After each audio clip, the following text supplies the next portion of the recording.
নিরাপত্তাজনিত কারণে কাতারের উপহার দেওয়া বোয়িং উড়োজাহাজে দেশে ফিরবেন না বলে জানিয়েছেন মার্কিন প্রেসিডেন্ট ডোনাল্ড ট্রাম্প। তিনি জানান, এর পরিবর্তে তিনি আগের একটি উড়োজাহাজে ফিরবেন, যা আগে এয়ারফোর্স ওয়ান হিসেবে ব্যবহৃত হতো। তুরস্কে অনুষ্ঠিত ন্যাটো সম্মেলনে সাংবাদিকদের সঙ্গে আলাপকালে ট্রাম্প এসব কথা বলেন।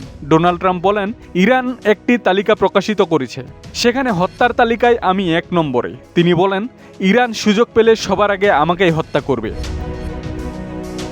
ট্রাম্প অভিযোগ করেন, তেহরান বারবার যুদ্ধবিরতি চুক্তি ভঙ্গ করেছে এবং এ নিয়ে তিনি মোটেও সন্তুষ্ট নন।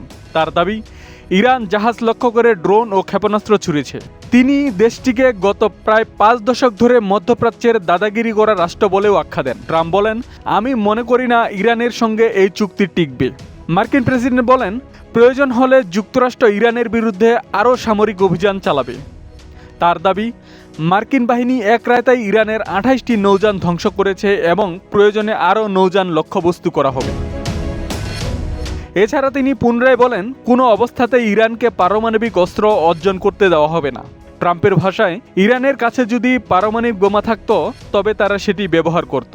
ট্রাম্প বলেন, কূটনৈতিক সমঝোতা না হলেও যুক্তরাষ্ট্র ইরানকে পারমাণবিক অস্ত্র তৈরির সক্ষমতা অর্জন করতে দেবে না। তিনি দাবি করেন, প্রয়োজনে যুক্তরাষ্ট্র ইরানের বিদ্যুৎ ও পানি সরবরাহ অবকাঠামোতে হামলা চালাতে পারে, যদিও তিনি আশা করেন এমন পরিস্থিতি তৈরি হবে না।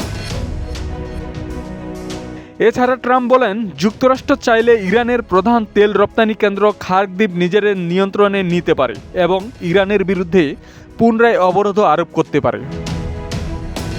আব্দুস সালাম, প্রজন্ম 24।